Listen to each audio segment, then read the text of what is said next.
दोस्तों, मैं सुका कश्मीर शालीमार की तरफ से तारिक रसूल आज आपके साथ एक अहम बात शेयर करने जा रहा हूँ। उम्मीद करूँगा जो हजरात जो हमारे भाई एप्पल ग्रोवर्स के साथ वाबस्ता है, उनको गाइड करते हैं, उनको रेगुलरली एडवाइसेस देते हैं, वो इस वीडियो को आखिर तक ज़रूर देखें, इंशाल्लाह उनको फ़ायदा होगा।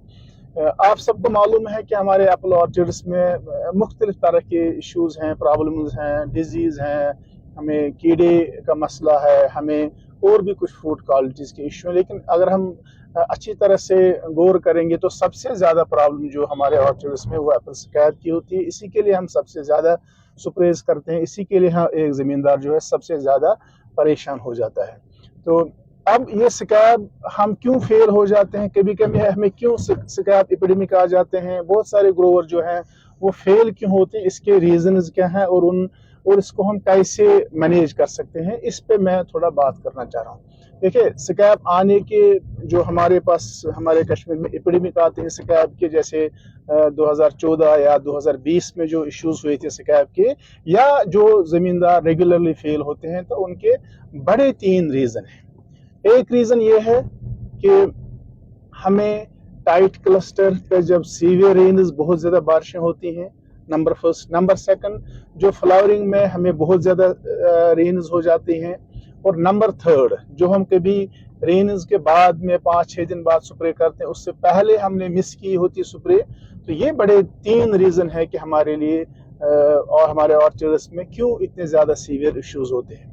तो आपको मालूम होना चाहिए, जो हमारी स्कैब है ये लास्ट ईयर के पत्तों से निकलती है। तकरीबन इसके निकलने का टाइम जो है वो ग्रीन टिप स्टेज के अराउंड में होता है। तो थोड़ा बहुत ग्रीन टिप स्टेज में, बाद में टाइट क्लस्टर से ये ठीक ठाक स्पोर्स निकलते हैं, वो तकरीबन 2 महीने ये निकलती हैं। अगर 20 मार्च से आप मानो तो 20 मई तक, फिर आगे पीछे 5-10 दिन हो सकता है आल्टीट्यूड के हिसाब से, लेकिन जनरली वही 2 महीने तक ये जो स्कैब है ये निकलती है। अगर जमींदार इन 2 महीनों में ये इसको आने नहीं देगा, इन्फेक्शन नहीं होने देगा, तो वो बच जाएगा। बाद में उसको ज़्यादा केयर करने की ज़रूरत नहीं है स्कैब के लिए।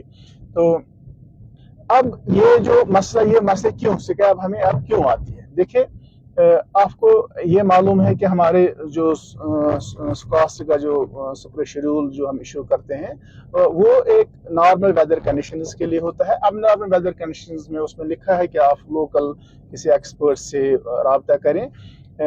आपको हम सबसे पहला जो स्प्रे है वो ग्रीन टिप पे है, हम ग्रीन टिप पे। अब बहुत सारे ग्रोवर ऐसे हैं जो ही ग्रीन टिप हो जाता है वो स्प्रे करते हैं।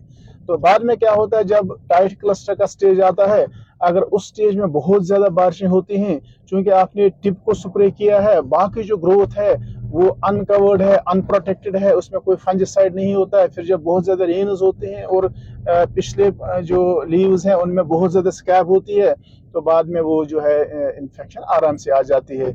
तो ये बात आपको याद रखनी चाहिए कि रेन्स के बगैर मार्च और अप्रैल में स्कैब कतई तौर बिल्कुल पॉसिबल नहीं है, क्योंकि मार्च अप्रैल में टेम्परेचर कम होता है और कम टेम्परेचर में स्कैब को बहुत ज्यादा मॉइस्चर चाहिए, बहुत ज्यादा नमी चाहिए लीव्स में या फ्रूट्स में।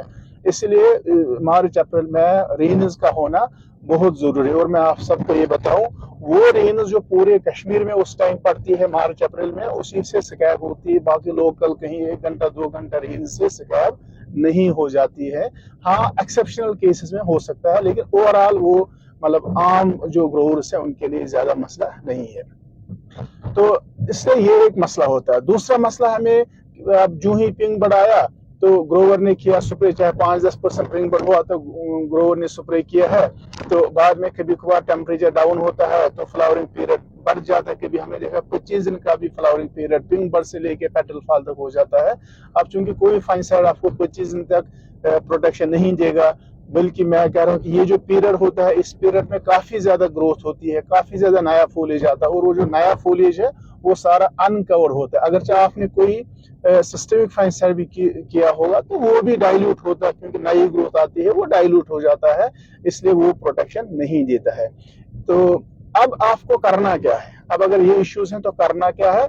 सबसे पहले आपको ये करना, जब आपके ऑर्चर्ड में ग्रीन टिप स्टार्ट हो जाएगा, आप वेट करो, आप जल्दी स्प्रे नहीं करो, आप वेट करो वेदर फोरकास्टिंग का। जिस दिन आप देखेंगे कि वेदर फोरकास्टिंग में आया है ठीक ठाक रेनिस होने वाली है, आप जाओ और 2 दिन पहले, रेनी से 2 दिन पहले आप स्प्रे करो। अगर इनकेस ये जो फोरकास्टिंग ये ग्रीन टिप स्टेज पे ही है तो ठीक है, आपने स्प्रे किया है तो 5-6 दिन ये चलेगा, क्योंकि बाद में अगर आप टाइट क्लस्टर पे नॉर्मल रहा तो आपको जरूरत नहीं, अगर कोई बारिश नहीं पड़ी तो आपको जरूरत नहीं है। लेकिन अगर फिर से टाइट क्लस्टर में और ज्यादा बारिशें होगी तो एक अबनॉर्मल वेदर कंडीशन होगी, तो इस टाइम में आपको टाइट क्लस्टर पे और एक स्प्रे करना पड़ेगा। और जिन मुल्कों में भी बहुत ज्यादा रेन्स पड़ते हैं स्प्रिंग में, आप देखते हैं कि वहां पे टाइट क्लस्टर पे हमेशा एक स्प्रे होता है उनके शेड्यूल में। इस तरह से फ्लावरिंग में अगर वहां पे रेगुलर रेन्स होती हैं तो वहां पे ऑलरेडी एक स्प्रेज होती हैं फ्लावरिंग में भी। तो अगर इन केस कोई ग्रीन टिप स्टेज हो गया तो कोई रेन्स नहीं पड़ी तो आप वेट कर सकते हैं। अगर टाइट क्लस्टर में फिर आपने सुना कि रेन्स पड़ने वाले, आप उससे पहले आप करो, आप अपने स्प्रेज को बचा सकते हो। अगर हम ये कहें कि आप ग्रीन टिप में भी करो, कोई रेन्स नहीं पड़ी तो वो वेस्टेज है, अगर आपने टाइट क्लस्टर में भी किया, ऐसे किया तो वो वेस्टेज है। इसलिए बेहतर ये है आप रेन्स का वेट करो और 2 दिन पहले रेन्स से आप स्प्रे करो, चाहे ग्रीन टिप पे स्टेज हो चाहे टाइट क्लस्टर पे ये स्टेज हो। ये एक बड़ा रीजन है। बाद में जो मैंने कहा कि पिंक बर में आपने थोड़ा बहुत पिंक हुआ तो आपने स्टार्ट किया स्प्रे, बाद में लंबा चला फ्लावरिंग पीरियड तो रेन्स पड़ी फ्लावरिंग में, तो उससे भी इश्यूज हैं। आप वेट करो फ्लावरिंग तक, जो ही आपको लगे आप फ्लावर्स निकलने आने वाले हैं तो इवन आपको 1% फ्लावरिंग अगर निकली भी होगी तब आप एहतियातन, आप विदाउट की रेन्स नहीं होने वाले हैं तब भी आप एहतियातन एक स्प्रे कर सकते हैं, क्योंकि बेहतर है कि अवॉइड करें हम फ्लावरिंग में स्प्रे करना। हाँ, अगर आप जस्ट बिफोर फ्लावरिंग स्प्रे करते हैं तो इससे आपको एटलीस्ट 10-12 दिन आप सेफ हैं, आपको घबराने की जरूरत नहीं है।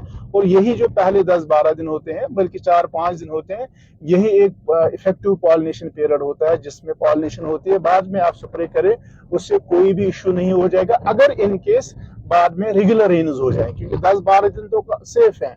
बाद में अगर आपने सुना कि रेन्स पड़ने वाली फ्लावरिंग में तो उस टाइम आप बहुत सारे फंक्शन ऐसे जो लोग करते हैं, फॉरेन मुल्कों में भी करते हैं, हमारे यहाँ पे भी लोग करते हैं, तो आप उनको बाद में कर सकते हैं। वो आप वक्तन जो उस टाइम पे अगर ऐसी सिचुएशन आती है हम आपको उस टाइम वो गाइड कर सकते हैं कि नहीं अब आपको दावा करने की जरूरत है।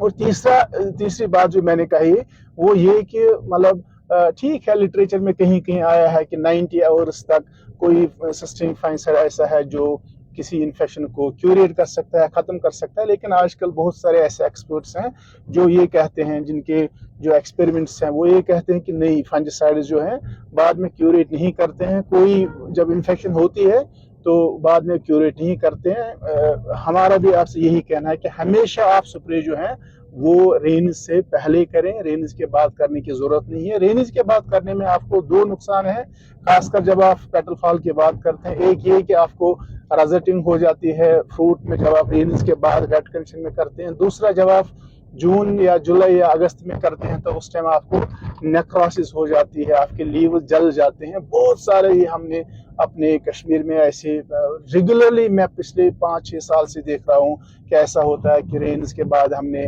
वेट कंडीशन में स्प्रेज किए हैं, खासकर कुछ system fungicide, EC basis fungicide, तो उससे बहुत ज्यादा प्रॉब्लम होती है। इसलिए बेहतर ये है आप नंबर फर्स्ट, मैं कंक्लूड करूंगा इस टॉक को, नंबर फर्स्ट आप ग्रीन टिप पे वेट करें, जो आप सुनेंगे कि बारिशें होने वाली हैं आप उस टाइम स्प्रे करें।